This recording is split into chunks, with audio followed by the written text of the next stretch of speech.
Well, hello, and greetings, friends. Welcome to the Black Entrepreneurs Institute show. My name is Mhm. Damian Johnson, and I am here with the one and only Dr. Nicole Rankin.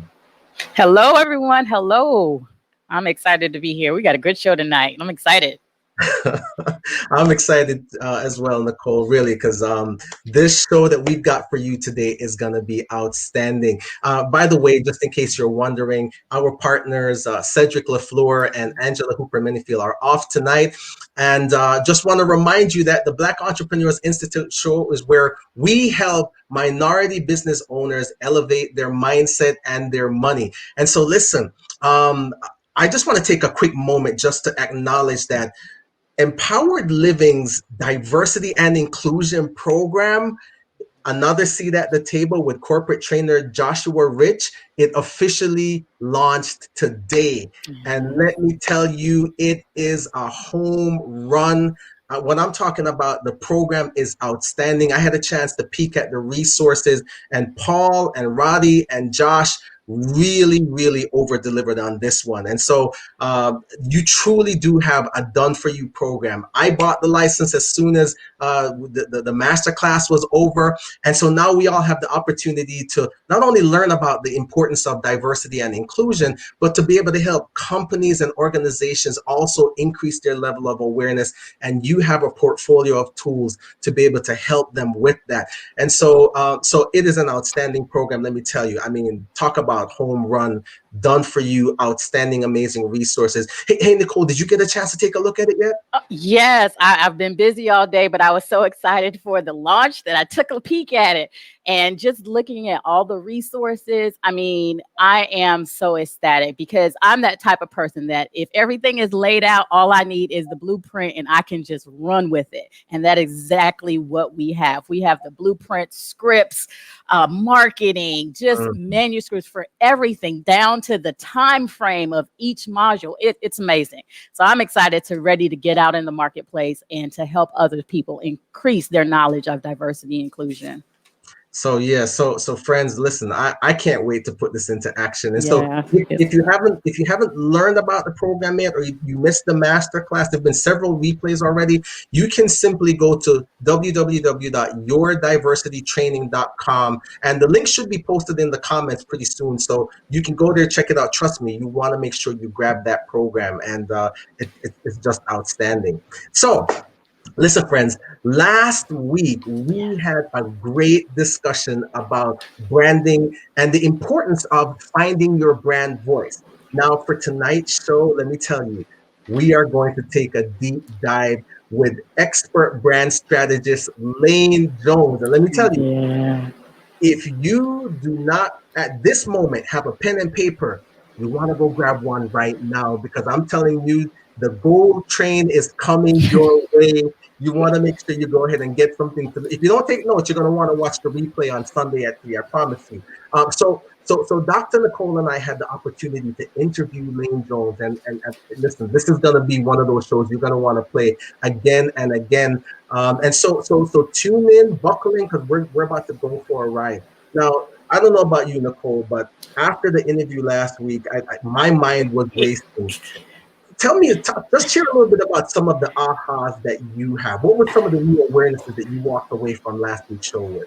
You know, Damien, it was mind blowing. It was truly amazing. She gave the good. She came with it, and just truly up level even my thinking about what branding is. And that was my main takeaway about when a lot and like many entrepreneurs, when they think of branding, they think of the basics. They think of the logo or the name or what that looks like, and they spend so much time focusing on that. But even in the discussion, she just illuminated so much of what branding entails. So again, if you are out there, get your pen and paper because Lane is going to bring the goods.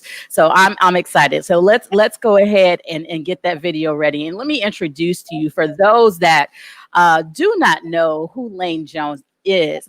Lane Jones is a branding and marketing specialist who works with business owners and executives to build a solid brand presence for both themselves and the companies they lead.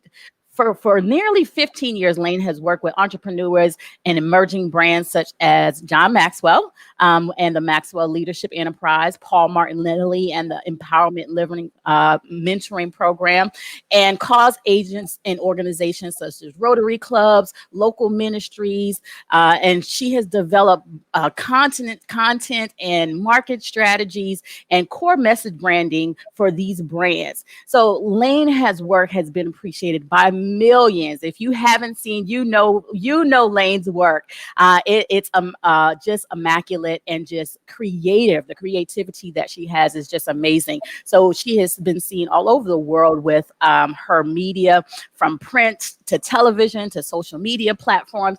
And what I love about Lane is that this is truly her passion, right? Yeah. And just hearing her, it just oozes out of her the energy and the love that she has for doing this and helping businesses with their branding. And she truly believes that branding is an inside job. And the key to branding a successful brand is to keep people at the center of their business. Lane holds a master's in business, actually. So that wasn't even her start. So that was another interesting part of her journey and part of her story that she will share. And, she has attributes of founding success with entrepreneurs, but she loves helping people and truly has a passion for it. And that's why I love her spirit. I love her passion. And one of her favorite quotes come from her friend and mentor, John Maxwell. And it says, "Learn to say no to good so you can say yes to the best." So let's take a look at our interview that we had with branding strategist Lane Jones. Get your pen and paper.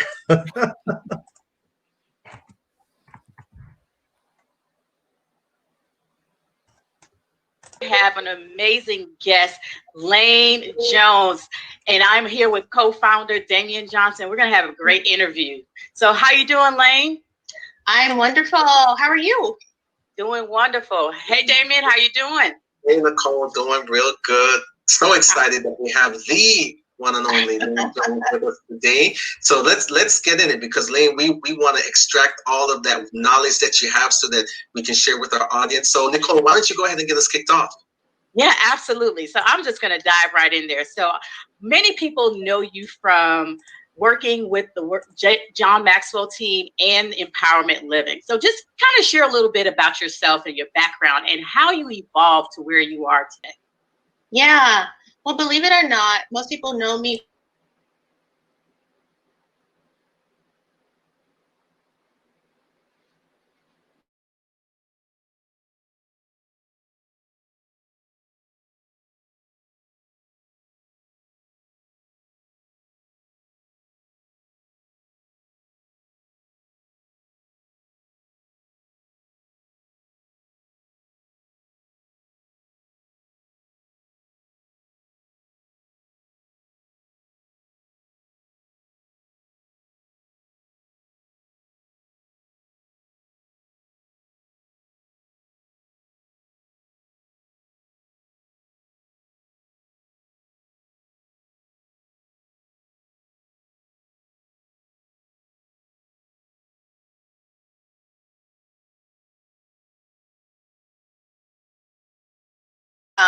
but I thought I would do accounting.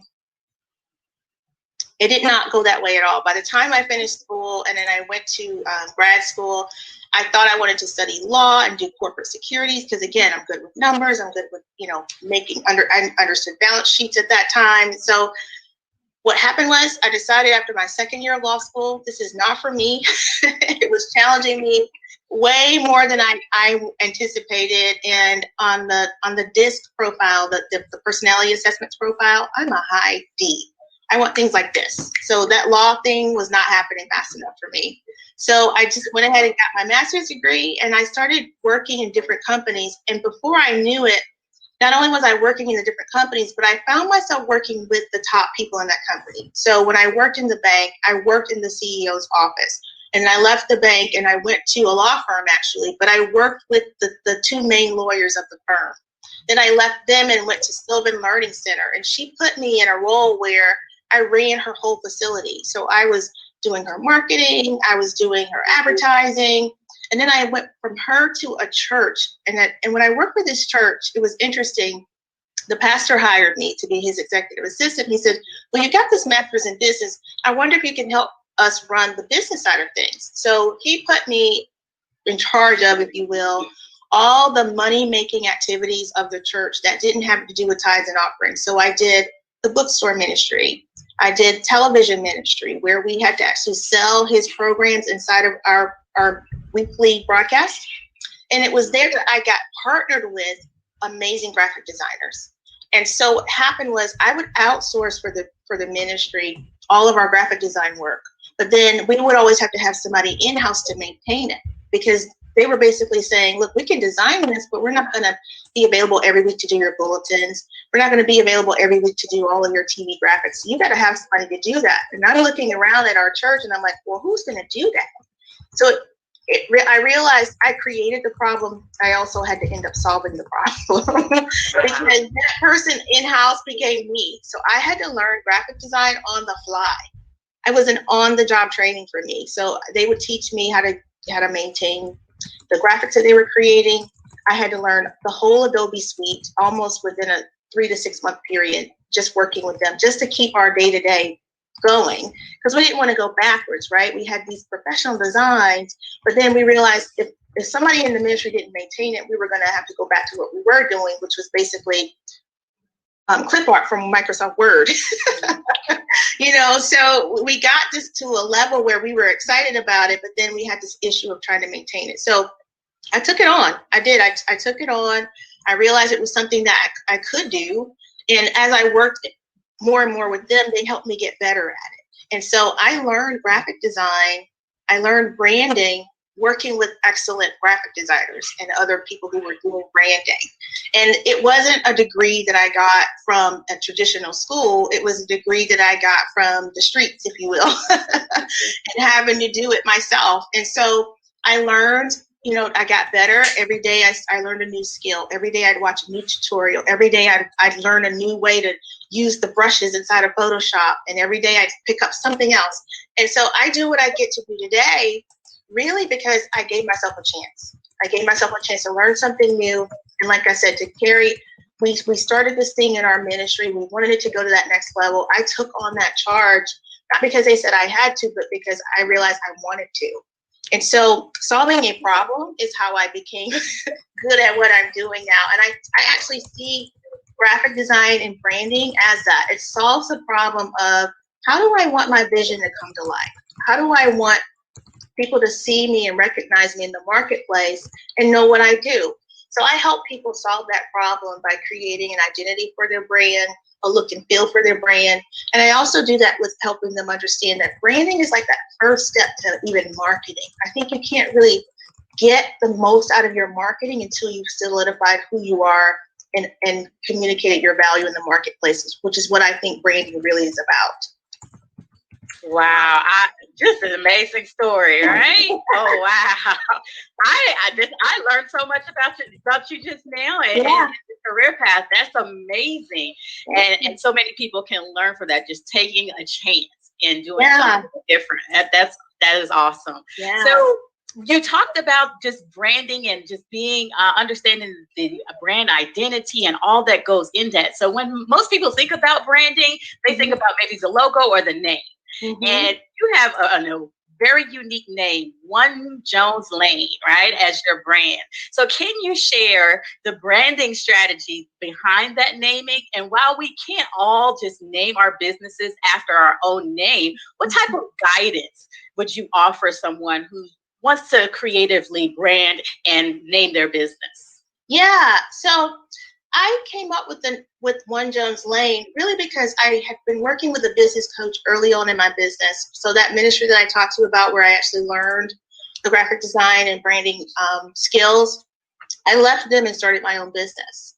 And what I took with me was all the stuff that I learned. So when I first started my own business, I wasn't One Jones Lane. I didn't have a name. I went with, I tried to figure out what's the one skill that I could take to the marketplace and make, we all work with Paul Martinelli with Empowered Living. And Paul always asked this question, what's the fastest path to cash?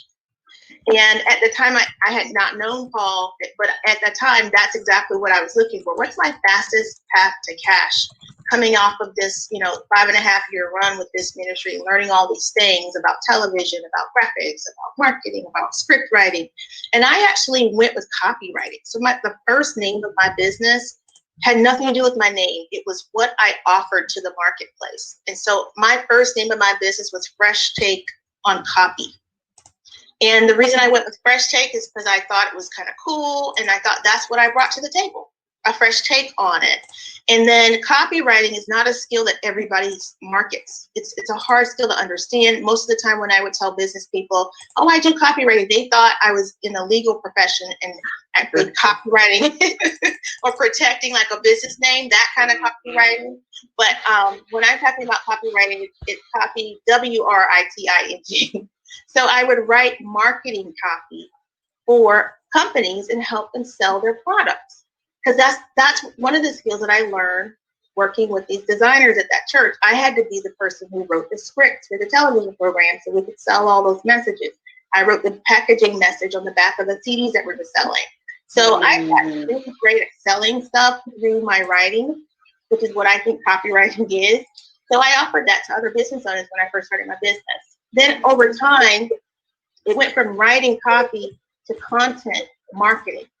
At the time, it was 2011, 12.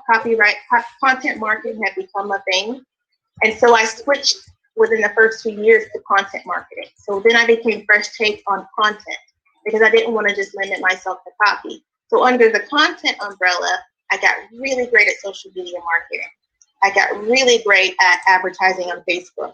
I got really, really great at creating words on a website landing page or in a blog post. And so through content marketing, I worked with a coach who was phenomenal at digital marketing.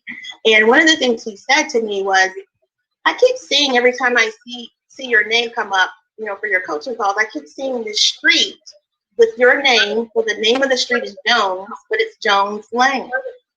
And so when I decided to finally name, it had to easily be 5 years ago. So I didn't do it immediately. It was over time that I became One Jones Lane. And the reason I did that was because at the time, here's what I learned about content marketing. You don't name your business something that people don't understand. When you're first starting out, name your business what you do in the marketplace. People are not searching for your name unless they know you. No one knew me at that time. So I named my business Fresh Take on Copy because people were looking for copywriters. My very first client found me on LinkedIn because in my profile, I had copywriting everywhere. And it was in the name of my business. So obviously that's what I do. So obviously I'm the best choice for you because you don't have to go looking anymore. You found someone who's writing copy. And then when I changed to Fresh Take on content marketing was everything that I did. Social media content, website content, blog content. I just put it everywhere. And I named myself what I was offering people in the marketplace. Now I can be One Jones Lane because that was a 10-year run at that, actually 12 years now. People actually know me now. So they might actually be searching for me now. So now when they find me, they see, oh, I actually do branding because I don't actually put branding in the name of my business. The reason I'm One Jones Lane today is because, one, my business coach gave me a brilliant idea and I'm finally able to run with it. Two, people are starting to look for me by name now. Three, it's One Jones Lane and it can flex and change if I wanted to. Today it's branding and I think I'm going to stick with that for a while because that's what I have become known for. But just in case I want to add on something else to it, open enough to allow me to do that. And so that's what I think I want to be able to for people to hear me. You don't hear anything else. If you're new, I would recommend you name what you do in the marketplace and then have the flexibility to shift and pivot later. So when people are actually looking for you and they're actually searching your name, you can then do that. But now I don't think it's the time to move. If you want to add value to the marketplace, put that name in what people are looking for now online. And it may not be your name, and be okay with that. Wow, that That is such gold. So Awesome. There that are hearing that, listen. This is worth the price of admission right there. And you know what I love, Lane? I love the fact that it's a journey, because so many listeners feel like they have to get it right the first time, and clearly from your path, even your life journey, from accounting to being a branding expert now, it's a journey. So give yourself the grace to figure it out. Yeah. Last week on our show, we talked about how branding is often confused with logos. And while the logo is a part of the brand, and we get that, we see a lot of entrepreneurs spend a lot of time obsessing over their logo. Can you into what are some of the often missed components of branding that businesses fail to consider? Yeah, I think this is a good one, because you're right, Damien. People do think that your logo is your brand. So when they hear branding, sometimes people won't come to me right off because they think, oh, I'm not ready for a logo yet, so she's not for me, right? But actually, branding is all encompassing. It's not just about your logo. Logo is only one part of the branding. You're exactly right about that. It's just that one component. Your brand, actually, I say there's 5 things that make up your actual brand. And those 5 things all start with a V. So the first thing is your vision. Who you are and where you're going as a company, even if it's just you as a solopreneur. Where are you going? What's the vision for the business that you're starting? Even if it's a personal brand, what's the vision for your personal brand? You have a vision. Now you have something that you want to articulate to the marketplace and why they should do business with you. Then I think the second thing is value. Once you know where you're going and why you're even having that idea to have a business, you want to be able to communicate your value in 2 ways. One, the value that you add to the marketplace. So what value do you add? What is it that person will pay you for? The second thing is what you value, what you believe in. So I think value is twofold: what you believe in as a company or a personal brand, and then what you offer to the marketplace. And that third V is your village. Who are the people who make up your customers? If you were going to hire somebody, what type of people are you looking for to hire? Who are the supporters, like the people you want in your corner, your champions? That's your village. Because when you think about it today, most people who are starting a business or who are on social media, who want to have a personal brand, they're going to go on social media. People are going to start liking or what? Following them, right? When you're following somebody, you as the person that they're following, you automatically put yourself in the seat of a leader.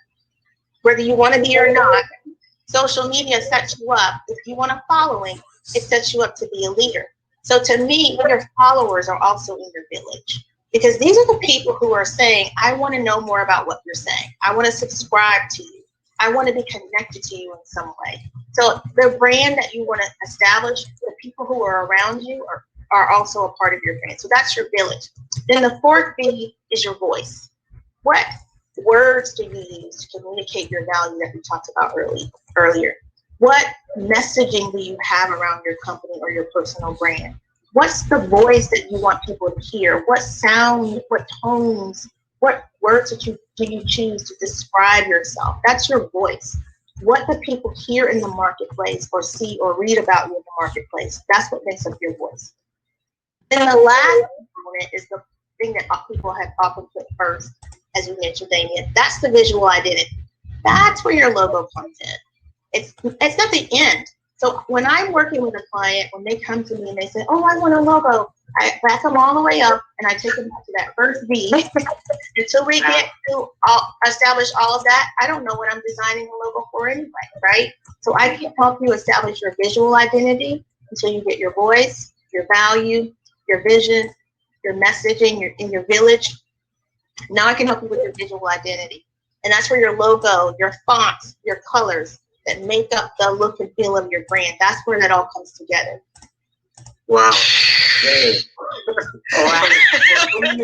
I've gotten it wrong. Right? We want to start with the visual piece. We want to That's right. That's right. Right. And we haven't even thought into all of these different things: the vision, the value, the village. Wow. Yeah. That's right. Yeah. People think that the logo is the brand. And that's what happens is you'll pay all this money. You're right, Damien. People spend all this time and money on logos, they'll pay for it. And then down the line, like we talked about, my journey has changed over time. They spend that much time on a logo and they realize maybe a year or two later, wait a minute, that's not at all what I represent. Because they put the cart before the horse. And people, like I said about naming your company, people aren't searching for your logo. They're searching for what you do in the marketplace. So honestly, if you show up and you do your voice and your value right, like you communicate your value to the marketplace and you use the right words to do that, you honestly don't need a logo. And this is someone who does logos and branding all the time. You don't need a logo to get your V's right. So, but the reason you want one though, is so when people do find you, you stand out in the marketplace. But I think you really do want to put those other things first before you do that. Wow. That is completely counterintuitive. I'm sure that those of our viewers there in our community watching this, they're getting so much value. Thank you for sharing. You know, earlier this year, Lane, I had the privilege of hearing you present at BEI Live, and most of us in the Empowered Living community got to see you there. And you know what stood out most to me? The section of your presentation, Lane, where you talked about clothing and other aspects of branding, because up until that point, I had not thought about how clothing impacts or is a part of your branding. Can you share a little bit about why that even matters? Yeah, sure. Thanks for asking me that, because people don't know this about me. I love fashion. I'm not like going to name all the designers and all of that. But when I say fashion, I mean the look and feel of a fabric, right? I obsess about fabrics. I love fabrics. I love colors and I love patterns and I love putting them together. I'll mix and match a pattern. I love it because I think that's also a part of the designer and the creativity inside of me coming out. So I get to express some of my own values, if you will, through the mixing and matching of fabrics and patterns. But what I realized is people who are now establishing a brand, especially if you're going the personal branding route, what you wear and how you show up is a part of your branding. It's that unspoken part that people are seeing, because people will see you before they hear you. And I think if you put your best foot forward, or your branded foot forward first, then you set the bar and you set the impression before people even speak to you. So if you know as a personal brand you want to be more casual, then start dressing that way. If you know you want to be more corporate, you're going after a corporate client, that's who you want to, attract, dress the part, put on a suit. Or if you're a woman, put on a dress or a suit. So if you know the client that you want to attract, dress the part of the client so that they recognize you as one of them. The other way to look at personal branding in terms of your wardrobe is to decide, what do I actually feel good in? Do I feel good in do I feel good in this color? To me, my signature color is either an emerald green or a teal. Those are my signature colors. So if you come and look at my wardrobe, you're going to see a lot of those colors. Even right now today, that's my phone case. And if you were to see the back of my laptop, it matches this. These are my colors. The chair I sit in my home office is a teal green. That's my color. I bring it with me everywhere. It shows up in my wardrobe. It shows up in my jewelry. It shows up because when I put those colors on, I know it's game time, right?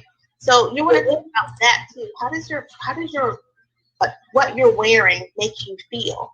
And sometimes people are too casual about this. And then they don't realize, oh, why didn't that customer sign with me? Or how come this customer hadn't got back to me?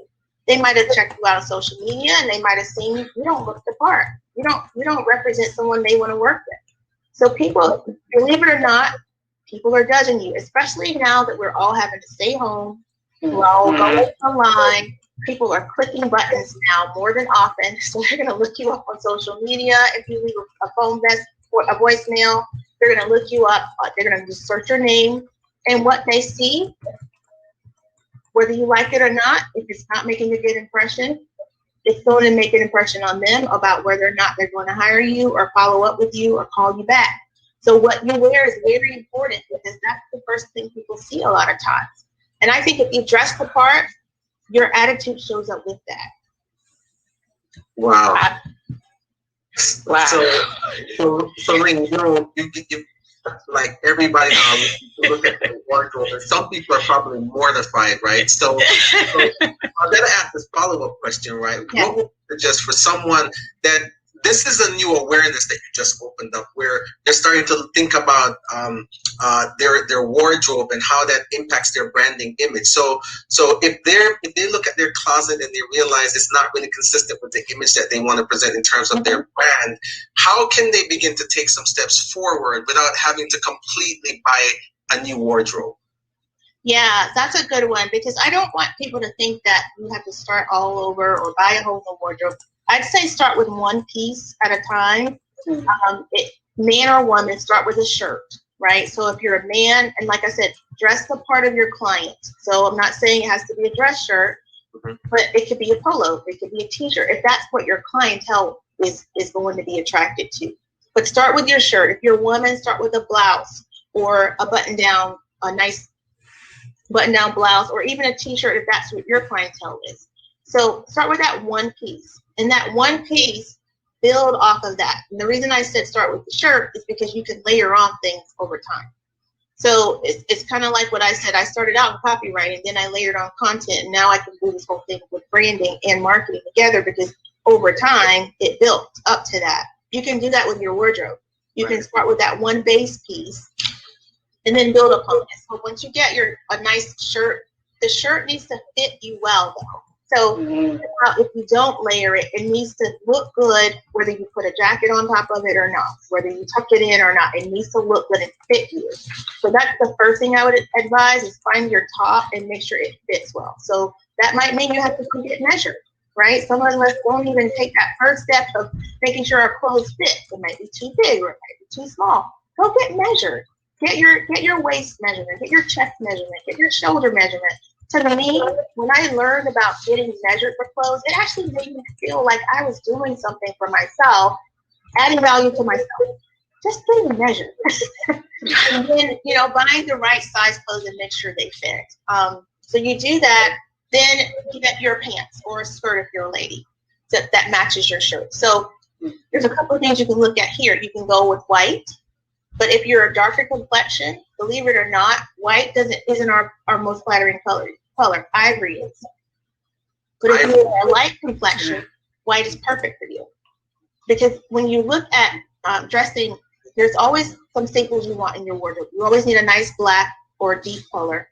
You need a white. And ladies, you need a red. And men, you need a navy.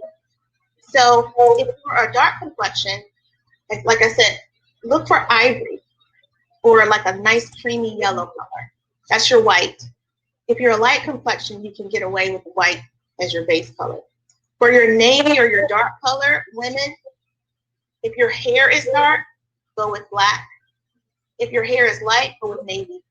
If your hair is red, go with navy or burgundy even. Because the reason I'm suggesting that, I did do image consulting when I figured out this was one of my passions with this whole fashion thing.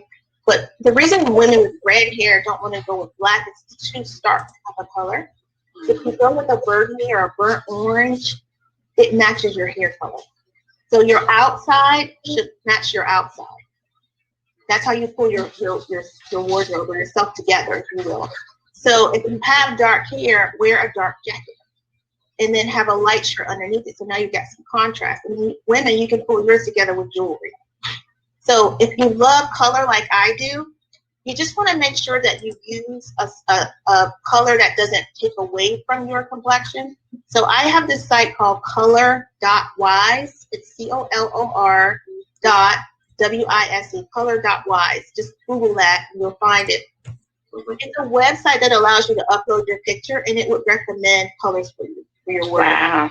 So when you'll find what I'm saying there about the different complexions and the different hair color. But just start with the base pieces, a nice shirt, get you a nice skirt if you're a woman, or a nice pair of pants. If you're a man, make sure they fit, and then just build upon that. Wow. Man, you are just blowing up. You're just blowing my mind today. This is amazing. Yeah. I mean, a lot of times we don't even think about this type of stuff. True. And how it is representing who Yes. we are in the marketplace. That's right. Wow, it's an amazing. So you've given us more than gold. Right? You have lists and you gave us the 5 V's for branding. So what I want you to share, because you've been in this business and you've worked with a lot of business owners on branding and being strategic about them. Can you share a occurrence maybe of a business that wasn't winning or maybe wasn't good at branding and how it impacted their bottom line, and then while working with you and kind of changing and adopting some of these strategies that kind of expanded their business? Yeah. Well, this is good because this is where I think I really have fun working with the businesses. A lot of times people will come to me after they've had some sort of start in the marketplace and they just realize something wasn't clicking or something wasn't working. But I have several examples, but so I won't name particular companies, but Absolutely. I will give you some tangible examples. There's a couple of solopreneurs, I call them, when it's just you and you're starting your own business on your own until you hire somebody. A lot of solopreneurs recently have actually come to me with a website already done or a logo already done, but there was disconnection happening. So sometimes what I will do is I'll look at what you have already, and it's kind of like what we talked about earlier about not having to start over or buy a whole new wardrobe. I don't like to make you have to start all over from scratch. I try to work with what you have when you come to me. So sometimes you might have gotten your colors right, but your logo might have been off. Or sometimes you might have your voice right, but somehow you got the visual identity off, doesn't match up. Or sometimes, and a lot of times what happens when people work with me, they have not done a great job of communicating their value in the marketplace. I think this is where I really love working with entrepreneurs. I want everybody to look like a superstar and $1 million bucks. And I want the marketplace to recognize that that's a professional I want to work with. And so a lot of times I spend time with clients getting to the heart of what you really, really, really want to do. And a lot of times I get into little pushes and pulls with clients because they want to do everything or they want to market to everybody. And I believe if you're trying to market to or connect with everybody, you're not connecting with anybody. It's a lesson I learned in copywriting. It's a lesson I learned in content writing. And it's definitely a lesson that I use in branding. So what I do is I help you narrow down that value and get a real clear, distinct value statement. And from there we build. So there's been clients where once I got your value statement, I've had to change your colors or your branding because those colors that you were using didn't match up with that value. I've had to change your logo because, again, it didn't communicate your value and what you actually do and how you benefit people in the marketplace. I've had to change some messaging around that value because it didn't actually tell people. So there are parts of the branding, those 5 B's I gave you, I really do use that as a foundation of everything that I've changed and shifted. So a lot of what I've been doing recently is by helping people have a consistency in their branding. So from the time someone hits your website to the time you hand them out a business card, to the time they go on your social media, every single graphic you post, I've templated that whole process for them. So I match everything up. Once we get your value out of the way, I can help you communicate that with an identity, get your colors and your fonts. So everything, your website needs to use the same fonts that you use on your social media graphics. It needs to use the same colors, the same look and feel. So lately, that's exactly what I've been doing, is just helping businesses build that consistency across everything that they do. I know that's one of the things that I've been able to bring to the Maxwell Enterprise. We kind of gutted some of their stuff and was like, oh, we're not doing that. Oh, we're changing that. Oh, we're shifting over there. And so that's a more established brand that takes a while to kind of get them on the right path. But newer entrepreneurs, it's much easier to do that with. And some of my clients, I've had to fight them on. They really like their colors. I really like my color. I really like my orange. And I'm like, that's not what you say you do. And so we've got to change that. And so sometimes what I'll do is I'll let you keep it, but it becomes an accent color. But your dominant color needs to be what you say you do in the marketplace. It needs to match up with that value. But that's how I like to help clients in particular, is have that consistency. So all those 5 B's actually match up by the time we're done with your branding. Wow. Ladies and gentlemen, Lane Jones at her finest. Lane, thank you so much. Thank you so much. This has been great, and I know our audience is going to love you for sharing this. So if an individual wants to follow up with you and get some information from you and work with you, how do they do that? Yeah, thank you for asking. Well, we said it in the beginning. We'll end here. One Jones Lane. OneJonesLane.com is the website. That's where you'll find more about what we do as a business, as a company, and how we can help you, how we can serve you. Wow. Well, Lane, thank you. Thank you so much. This has been outstanding. You have added tremendous value, and we appreciate your time today. We know you're very busy. You said you didn't hesitate when I reached out to you. Thank you for that. And listen, the Black Entrepreneurs Institute, we love some Lane Jones. So thank you. Absolutely. Thank you. Anything I can do to add value to you, I really do want to. So count on me. I'm in your corner as well. So thank you. Awesome. Thank you, Lane. Thank you, Lane. You're welcome. Thank you.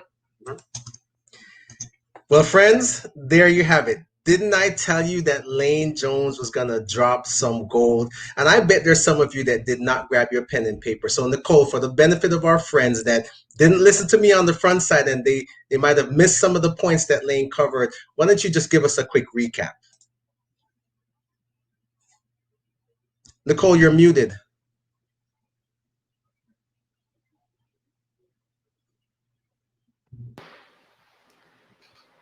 Yeah, so amazing. Thank you. So you definitely want to catch the replay if you didn't, because Lane dropped so much gold, so much information, and she really truly empowered. It was really empowering, because a lot of times as entrepreneurs, or you're wanting to do something, you have that analysis of paralysis, like you're overthinking simple things like, what should I name my company? What should I name my business? And you're so focused on that that you don't do anything. But she just canceled that, and she said, name your business with what you do, right? And that was so simple. She said when she first started, she just started copywriting. So that's what she named her business. And, so think about just how much time we spend with a lot of things and allowing that to not to hinder us from moving forward. But she just canceled all of that, and she said to just start simple with what you do, and that right there what can save money, save time, and truly just get you out there, because people know what you do, and it's simple, right? So as she said, the fast way to the cash. So I love that. Just name your business by starting with what you do. And until you get established, then you can change things going forward. And then the other thing that she said that was powerful for me was the 5 V's. And that right there, as she said, is the framework and the foundation of how she does her branding consultations. So she talked about vision, knowing who you are and why you do what you do, right? And then, so how that is important. Then she talked about value. What do you add to the marketplace? What are you offering? What do you believe? And she said that is so important when you think about branding, because that is the core of everything that you do and how you do it. And then your village, who are your customers? Who are your supporters? Who are those champions around you? Who are the people that are in your corner? So understanding who those people are. Then your voice, what words are you using to communicate your value, right? And how are you coming out in the marketplace with the voice that you have? And then lastly, what we all think about first is then now your visual identity, your logo and your fonts and your colors, and how you do that and communicate with that in the marketplace. So that right there alone is a masterclass in itself of branding, that 101. And it just overall, it's just how understanding that how branding is just so all encompassing. It's not just one thing. It goes down to the core of why you do what you do. And then from there, you can build out a whole enterprise. And she explained that just thoroughly, and it was just amazing how she did that. Again, I took a notes again, so I have more notes, things that I missed the first time. And I actually had an opportunity to go to the website that she suggested, color wise, and I was curious of how that will work with a melon skin complexion. And it was totally something that was amazing because it allows you to kind of find your complexion, your eye color, your skin color, and then it brings out those colors that are suggested that are best for you, as well as Yeah. colors that you should not wear, which is wasn't a total awareness to me, because some of the colors that was on my not list is some of the main colors in my wardrobe. So I too now have to kind of reassess the things that Lane has taught and put those things in my business and truly implement the things that I have learned from Lane. So I truly thank her for giving us Awesome. that Well, Nicole, information. thanks for that recap. You did a fantastic job with that.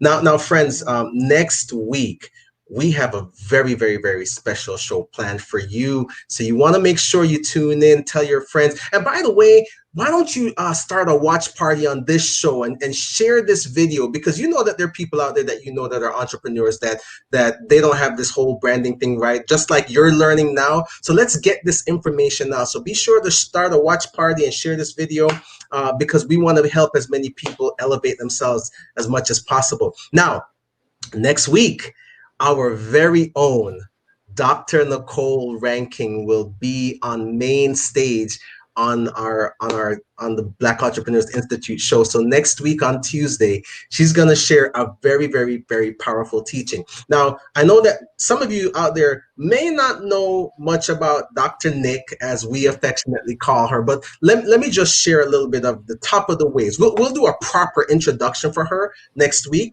but just so that you know a little bit about her and why you should want to tune in, is that Dr. Nicole Rankin, she's the CEO of the Cole Academy of Personal Growth. And this is a training and development company that helps young leaders increase their self-awareness, enhance leadership potential, improve communication skills, and foster the development of social and emotional capacities. Now, Dr. Nick has over 20 years of professional experience in helping people. First of all, she's worked in the academic and the government agency, and she holds a PhD in public health. And she's traveled both nationally and internationally, speaking and training to young people. But here's what I'll tell you. She is absolutely passionate, and she loves to equip, she loves to inspire, and she loves to see young people maximize their effectiveness and their potential in today's challenging world. We in the Black Entrepreneurs Institute, we call her the Millennial Queen. So next week, you want to tune in, because here's why. Dr. Nick is going to be bringing to us a powerful teaching on 5 ways that business leaders can connect better with millennials. Now, here's why that's really important. According to Inc. magazine, millennials, now when we say millennials, we are talking about individuals born between 1980 to the year 2000. Millennials right now comprise half of the American workforce. And studies are showing that by 2025, millennials will make up 75% of the global workforce. Now, companies like Ernst & Young and Accenture, they've done studies and they've already reported that even right now in their workplace, millennials make up 2/3 of their entire employee base. That's really important, because millennials right now, they're the largest and most diverse generation in the US population. And so this is representing now a huge shift in the workforce and in the business climate. And the challenge is that many millennials have been associated with non-productive behaviors. And so generations before them, the Gen Xers and the baby boomers, they have struggles and challenges in connecting with the millennials in the workplace. So trust me, there is no getting around dealing with millennials. And so you want to tune in for this powerful teaching that Dr. Nick will bring to us on next week. And so, friends, come join us next week. Tell your friends, tell anyone that you know that has to work with millennials and struggles with that, to come join us next week for this powerful teaching. Listen, we are always happy to be here and excited to share resources with you on the Empowered Living community.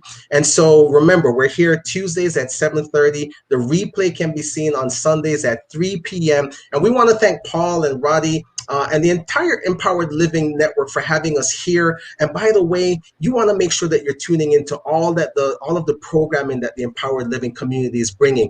This week, Paul and Roddy are teaching about the terror barrier. And by the way, if you haven't seen the Empowered Kids show, let me tell you, you are missing out. If you got young kids, I've got young kids.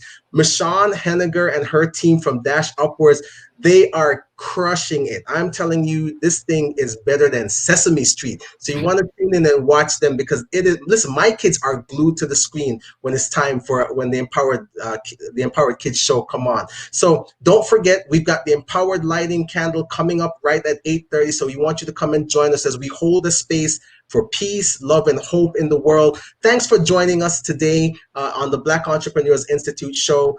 If you didn't get the notes for the show, don't worry about that. You can catch the replay again. And by the way, Lane Jones has given us a one sheet on her talking points, the 5 V's. And if you want that, all you've got to do is go to blackentrepreneurs.institute.com and you can get the download, absolutely no cost. It's our gift to you. So we want to thank you for joining us today. And until next time, bye for now. Bye-bye. Thank you. Thanks for joining us.